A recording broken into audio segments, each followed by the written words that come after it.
Morning दोस्तों, welcome to my YouTube channel Chhattisgarh tourist place MHD। एक वापस से नए वीडियो में आप सभी का स्वागत करता हूं। अभी हम लोग मौजूद हैं आगरा के ताजमहल में। आप अपने प्राइवेट कार से सिर्फ यहीं तक आ सकते हैं। यहां से जो आगरा फोर्ट की EV लगी होती है उसको बुक करके हमें आगे बढ़ना। अगर आप EV नहीं बुक करते हो तो आप यहां से पैदल भी जा सकते हो। कार पार्किंग के स्थल से ताजमहल तक की दूरी लगभग 500 मीटर के आसपास है। इस 500 मीटर के बीच में आपको कई बड़े छोटे रिजॉर्ट, होटल्स आदि मिल जाएंगे। आप यहां आकर स्टे भी कर सकते हैं और बहुत सारे शॉप मौजूद हैं जो आगरा की फेमस चीज़ें यहां पर आपको देखने को मिल जाएंगी।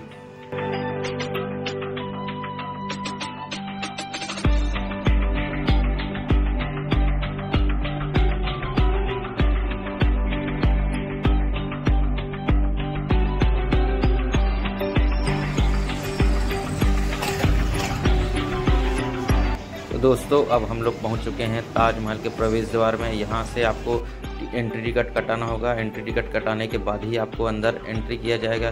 साथ ही आपके सारे बैग को भी यहां स्कैनिंग किया जाता है ताकि आप कोई भी ऐसी सामग्री ना लेके जाए जिससे वो ताजमहल को नुकसान पहुंचे। प्रवेश द्वार से कुछ दूर आगे आने के बाद हमें एक एल्बम दिखा जिसमें ताजमहल की पुरानी फ़ोटो लगाई हुई है। यहाँ 1962 से लेकर अभी तक की जो फ़ोटो है सभी फ़ोटो को लगाई हुई है। यहाँ पर आप पुराने ताजमहल को देख सकते हो फ़ोटो के माध्यम से।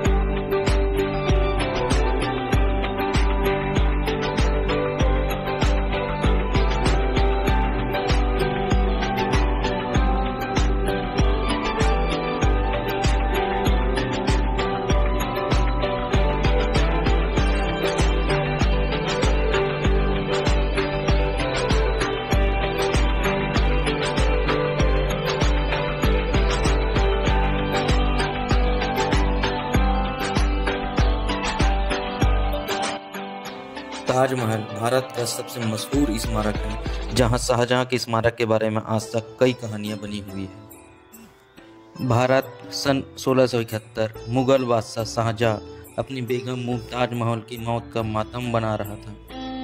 उनका दिल सिर्फ आर्किटेक्चर की दुनिया में लगता था और उनका परफेक्शन के लिए जुनून आजीवन बरकरार रहा। शांत यमुना नदी के एकांत तट पर उन्होंने शानदार मकबरे ताजमहल की नींव डाली। बीते 3 सदियों में उनकी प्रजा ने ऐसा साम्राज्य बनाया जो लगभग पूरे भारत में फैला हुआ है। हालांकि वे खुद मुसलमान थे किंतु उनकी प्रजा हिंदू थी और उन्होंने अपनी तमाम दौलत अपने इस ख्वाब को पूरा करने में लगा दी। यहाँ के कारीगर पत्थर तराशने के हुनर के लिए मशहूर थे। कुछ अनोखा बना रहे थे। इस योजना का पैमाना इतना विशाल था कि जमीन पर पूरा शहर उभर आया। उसने निर्माण के 20 साल तक 20,000 मजदूर रहते थे। आज इसकी कीमत लगभग 20 करोड़ के आसपास है। लेकिन ताजमहल का एक ही उपयोग था, एक बेगम की कब्र। इसका सबसे ज़बरदस्त विशेषता है इसका पत्थर। इसकी ऊंचाई, इसकी चौड़ाई और गहराई के बराबर है। 20 मंजिला इमारत जितनी बड़ी, तकरीबन 115 फुट की। ये अमर प्रेम की निशानी है, लेकिन यह बेलगाम चाहत का सबूत भी है। ताजमहल एक नए तरह के आर्किटेक्चर और इंजीनियरिंग का शिखर है जो शाहजहां के राज में विकसित हुआ था। लेकिन शाहजहां का ख्वाब हमेशा एक से ज़्यादा महल बनाने का था। आज भी यह जगह 46 फुटबॉल के मैदानों से भी बड़ी है, लेकिन शाहजहां के समय में यह और भी बड़ी होती रही होगी।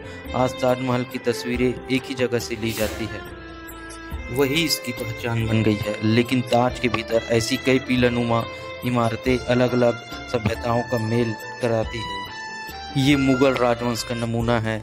कई सदियों से इनकी अचूक सिमेट्री और चमकाने लोगों को चकचौंध कर रही है और उनके पीछे एक दिलचस्प बात छुपी है। मुगल काल में नदी एक मुख्य रास्ता थी जो सारी शाही इमारतों को जोड़ती थी और ज़्यादातर टूरिस्ट ताज को वैसे देख नहीं पाते जैसे कि मुगल बादशाह ने चाहा था। शाहजहां और उनकी शाही मेहमान तट पर बने चबूतरे से आते थे जिसे बढ़ती नदी ने बहुत पहले ही नष्ट कर दिया। ये जादू काम शाहजहां के समय में चीन से छिपाया गया था या सिर्फ शाही आंखों के लिए था। उनका ख्वाब पूरा करने के लिए यह जगह बहुत अहम थी, लेकिन नदी किनारे कुछ भी बनाना शाही इंजीनियरों के लिए के लिए मुश्किल काम था। सरकती और रेतीली जमीन पर नींव खड़ी करना आसान नहीं था। उन्हें खुदने से भर जाती थी। इंजीनियरों को यहाँ एक भव्य महल खड़ा करना था, इसलिए उन्हें एक अनोखा उपाय निकालना पड़ा। मजदूरों ने गहरे जमीन तक गड्ढे और कुएं खोदे और उनमें पत्थर और कंकड़ भर दिए। आज ताजमहल साबुत नहीं दिखता, संगमरमर फीका हो गया है। इधर उधर खाली जगह कोई पत्थर की याद दिलाता है।